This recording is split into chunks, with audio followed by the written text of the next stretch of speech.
হাসরের দিন যখন কেউ কারো নয়, সেদিন আর দিন ছিল না। সেদিন ছিল হাসরের দিন। সূর্য মাথার একেবারে কাছে নেমে এসেছে। তার তাপে মানুষের মগজ ফুটছে, চোখ ঝলসে যাচ্ছে। কারোর ঘাম হাঁটু পর্যন্ত, কারোর বুক পর্যন্ত, আর কারোর ঘাম মুখ ঢেকে ফেলেছে। কেউ চিৎকার করছে না, কারণ চিৎকার করার শক্তিও নেই। চারদিকে শুধু একটাই আওয়াজ, ইয়া রাব্বি নাজ্জিনি, হে রব, আমাকে রক্ষা করো। একজন লোক দাঁড়িয়ে আছে। দুনিয়াতে সে ছিল খুব পরিচিত। মানুষ তাকে সম্মান করত, সামনে বসাত, বলতো ভালো মানুষ। কিন্তু আজ কেউ তাকে চিনছে না। হঠাৎ ফেরেশতারা তার আমলনামা খুলে ধরল। নামাজ আছে, কিন্তু খুশু নেই। দান আছে, কিন্তু রিয়া আছে। কোরআন আছে, কিন্তু আমল নেই। ফেরেশতা বলল, তুমি কি এই আমলগুলো আমার রবের জন্য করেছিলে? লোকটি কাঁপতে কাঁপতে বলল, হ্যাঁ, না মানে মানুষও যেন দেখে।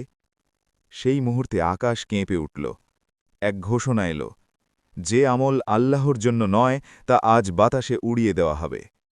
তার সব আমল ধোঁয়ার মতো উড়ে গেল। লোকটি হাঁটু গেড়ে বসে পড়ল। সে চিৎকার করে বলল, ইয়া আল্লাহ, এক রাকাত, শুধু এক রাকাত যদি কবুল হতো। কিন্তু সময় শেষ। আরেক পাশে এক মা দাঁড়িয়ে আছেন। দুনিয়াতে তিনি খুব সাধারণ ছিলেন, কেউ তাকে চিনত না। কিন্তু তিনি রাতে উঠে কাঁদতেন, ইয়া আল্লাহ, আমার সন্তানদের হেদায়েত দাও। আজ আল্লাহ তার আমলনামার ডান হাতে দিলেন। তিনি নিজেও অবাক। বললেন, ইয়া রাব্বি, আমি তো তেমন কিছুই করিনি।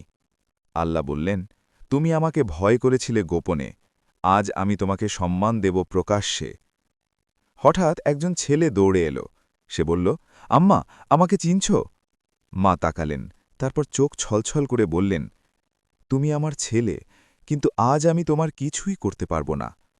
ছেলে বলল, একটু নেকি দাও আম্মা, শুধু একটুখানি। মা চোখ নামিয়ে নিলেন, বললেন, আজ নিজের জন্যই ভয় পাচ্ছি সন্তান। সেদিন বাবা সন্তান থেকে পালাচ্ছে, ভাই ভাই থেকে পালাচ্ছে, স্বামী স্ত্রী থেকে পালাচ্ছে। কারণ সেদিনের ঘোষণা, আজ কেউ কারো বোঝা বহন করবে না। হঠাৎ জাহান্নামের আগুন গর্জন করে উঠল। মানুষ ভয়ে চিৎকার করতে লাগল। অনেকেই সিজদায় পড়ে গেল, কিন্তু আর গ্রহণযোগ্য নয়। সেদিন বোঝা গেল, দুনিয়ার এক ফোঁটা চোখের পানি, একটা গোপন সিজদা, একটা নীরব তওবা আজ পাহাড় সমদামি। আর দুনিয়ার অহংকার, রিয়া, লোক দেখানো ইবাদত আজ একেবারে শূন্য।